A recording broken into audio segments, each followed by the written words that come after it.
नमस्कार। एक सवाल है, क्या आयुष्मान कार्ड बनवाने के लिए आप कहीं जाने की जरूरत है? शायद नहीं, क्योंकि अब ये घर बैठे ही बन सकता है। तो आज हम इसी की पूरी ऑनलाइन प्रक्रिया को स्टेप बाय स्टेप समझेंगे। हाँ, बिल्कुल सही सुना। इसके लिए कहीं भी जाने की ज़रूरत नहीं है। ये जो पूरी प्रोसेस है, ये अपने मोबाइल फ़ोन या लैपटॉप से ही आराम से पूरी हो जाएगी। तो चलिए शुरू करते हैं। इस पूरी प्रक्रिया को समझने के लिए हमने इसे 5 आसान हिस्सों में बांट दिया है।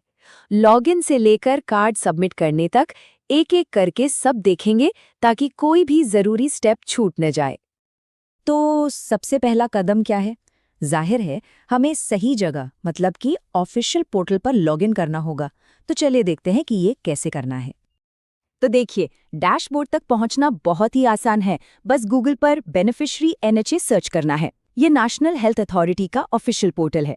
वेबसाइट खुलते ही वहां बेनिफिशियरी वाला लॉगिन ऑप्शन चुनना है। अपना मोबाइल नंबर डालिए और फिर ओटीपी से लॉगिन कर लीजिए। बस इतना ही। ठीक है, तो अब हम पोर्टल में लॉगिन हो चुके हैं। अगला कदम है ये चेक करना कि इस योजना में नाम शामिल है भी या नहीं। मतलब अपनी एलिजिबिलिटी कंफर्म करनी होगी। तो डैशबोर्ड पर आते ही स्कीम में PMJAY यानी प्रधानमंत्री जन आरोग्य योजना को सिलेक्ट करना है। फिर अपना राज्य और जिला चुनिए।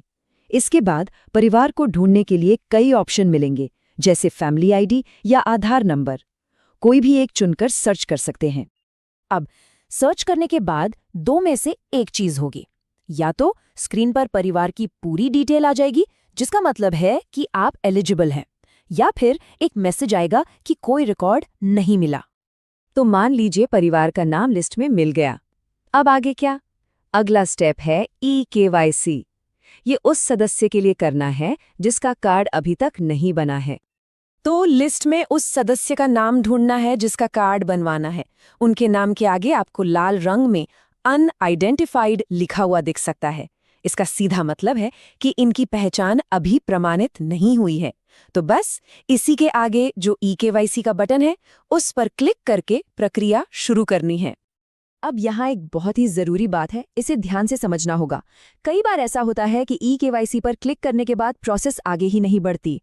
अगर ऐसा हो तो इसका मतलब ये है कि ये काम बेनिफिशियरी आईडी से नहीं हो पाएगा।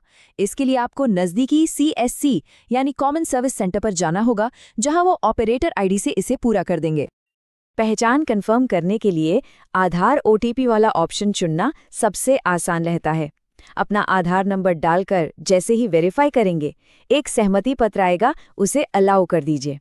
अब यहाँ ध्यान देना है, आपको 2 OTP मिलेंगे, एक आधार से जुड़े नंबर पर और दूसरा उस नंबर पर जिससे आपने लॉगिन किया था। दोनों को सही सही भरना होगा। अच्छा, अब हम आ गए हैं एप्लीकेशन के सबसे ज़रूरी हिस्से पर। और सच कहूं तो यही वो स्टेप है जहां ज्यादातर लोगों के एप्लीकेशन अटक जाते हैं या फिर बहुत देर लगती है।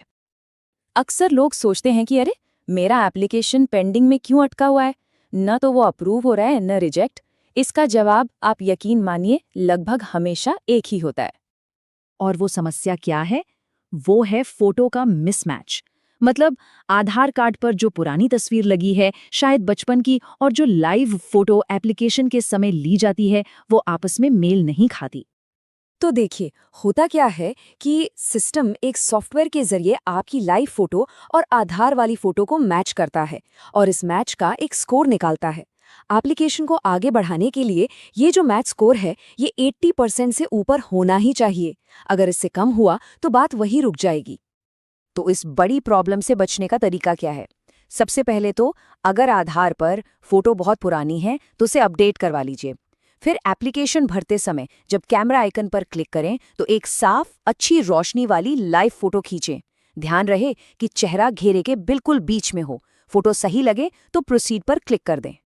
चलिए, तो सबसे मुश्किल काम यानी फोटो वाला स्टेप अगर पार हो गया तो समझिए हम लगभग आखिर तक पहुंच गए हैं। अब बस कुछ और छोटी मोटी जानकारी भरनी है। तो आप बस फॉर्म में जो आखिरी डिटेल्स बची हैं उन्हें भरना है। जैसे परिवार के मुखिया से आपका क्या रिश्ता है, अपने एरिया का पिन कोड और अपना पूरा पता, मतलब ग्रामीण है या शहरी, सब डिस्ट्रिक्ट और गांव वगैरह।